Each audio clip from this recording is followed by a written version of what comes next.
അച്ചൻകോവിൽ അമ്പലത്തിലോട്ട് കാനനപാതയിലൂടെ പോകുന്ന വഴിയിൽ ഇടയ്ക്കൊരു കൊച്ചു ക്ഷേത്രം ഉണ്ട്.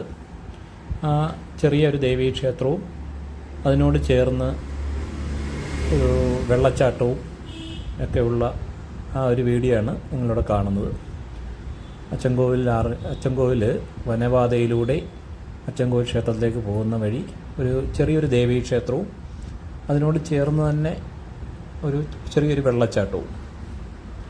ആ വെള്ളച്ചാട്ടത്തിൽ ഈ ക്ഷേത്രത്തിൽ പോകുന്നവരൊക്കെ ഇറങ്ങി നിന്ന് കുളിക്കുകയൊക്കെ ചെയ്യുന്നുണ്ട്. ചുറ്റും നല്ല കാട് ആണ്. കാടിൻ്റെ ഭംഗിയും മയിലുകളെയൊക്കെ ഇടയ്ക്ക് നമുക്ക് കാണാവുന്നതാണ്. ആ വെള്ളച്ചാട്ടമാണ് ഈ മരങ്ങൾക്കിടയിലൂടെ കാണുന്നത്. മയിൽ നമ്മുടെ കാറിനെ ക്രോസ് ചെയ്തുകൊണ്ട് ഒരു മയിൽ പോകുന്നു.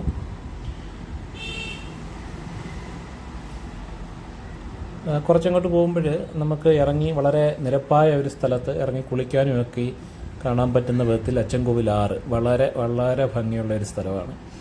അച്ചൻകോവിൽ ആറ് ഇറങ്ങി കുളിക്കാനും നല്ല ഭംഗിയോടുകൂടി നിരന്ന് നമുക്ക് കാണാവുന്നതും ഇറങ്ങി കുളിക്കാവുന്നതൊക്കെയായ നല്ലൊരു സ്ഥലമാണ്. വളരെ ഭംഗിയാണ് കാണാൻ.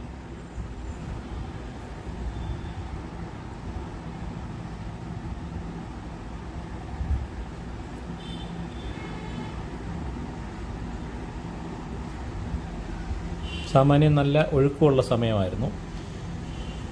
ഈ അച്ചൻകോവിൽ ആറിൻ്റെ സമീപത്ത് അച്ചൻകോവിൽ ക്ഷേത്രത്തിന് തൊട്ട് മുമ്പുള്ള കറുപ്പസ്വാമി ടെമ്പിളാണിത്. ഈ ക്ഷേത്രത്തിൽ കയറി തൊഴുതിട്ടാണ് എല്ലാവരും അച്ചൻകോവിൽ ക്ഷേത്രത്തിലോട്ട് പോകുന്നത്. കറുപ്പസ്വാമി ക്ഷേത്രം ഇവിടെ കയറി തൊഴുതിന് ശേഷമാണ് അച്ചൻകോവിൽ ക്ഷേത്രത്തിലേക്ക്. അച്ചൻകോവിൽ ക്ഷേത്രത്തിൻ്റെ ഗോപുരത്തിൻ്റെ തൊട്ട് ഫ്രണ്ടിൽ തന്നെയാണ് ഈ ചെറിയ കറുപ്പസ്വാമി ക്ഷേത്രം.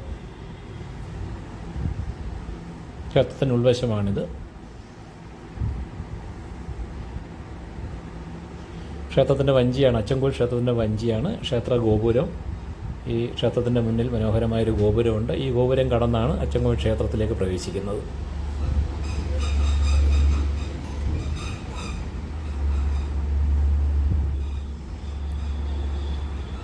ഈ മുൻവശത്ത് കാണുന്ന വഴിയിൽ കൂടെയാണ് കറുപ്പസ്വാമി ക്ഷേത്രത്തിലേക്ക് പോകുന്നത്.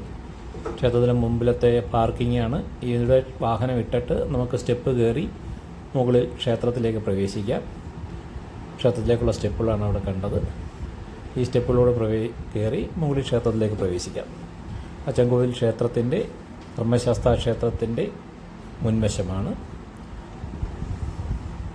ഇപ്പോൾ വൈകുന്നേരം ഒരു 5 മണിയാവുന്നതേ ഉള്ളൂ. അപ്പോഴത്തേക്കും ക്ഷേത്രത്തിലേക്ക് ആൾക്കാർ വന്നുകൊണ്ടിരിക്കുകയാണ്, ഭക്തജനങ്ങൾ.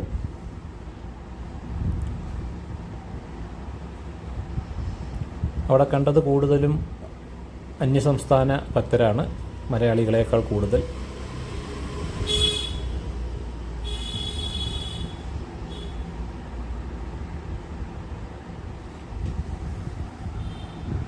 ക്ഷേത്രത്തിലെ കൊടിമരമാണ്. ക്ഷേത്രത്തിൻ്റെ ഉൾവശത്ത് കൊടിമരത്തെ വലം വെച്ച് ഭക്തജനങ്ങൾ വലം വയ്ക്കുന്നത് കാണാം. അവിടെ തമിഴ്നാട്ടിൽ നിന്ന് വന്ന 2 ഭക്തർ അവിടെ നിന്ന് ഭക്തി ഗാനാലാപനം നടത്തുന്നുണ്ട്. തമിഴ്നാട്ടിൽ നിന്നാണെന്ന് തോന്നുന്നു. 2 ഭക്തർ ഭക്തി ഗാനാലാപനം നടത്തുന്നതാണ്. ക്ഷേത്രത്തിൻ്റെ മുൻവശം കൊടിമരത്തിനോട് ചേർന്നുള്ള ക്ഷേത്രത്തിൻ്റെ മുൻവശത്തുള്ള സ്ഥലങ്ങളാണ് ഇവിടെ ഇപ്പോൾ കാണുന്നത്. ഇത് ക്ഷേത്രത്തിൻ്റെ ആ ഫ്രണ്ട് വശം.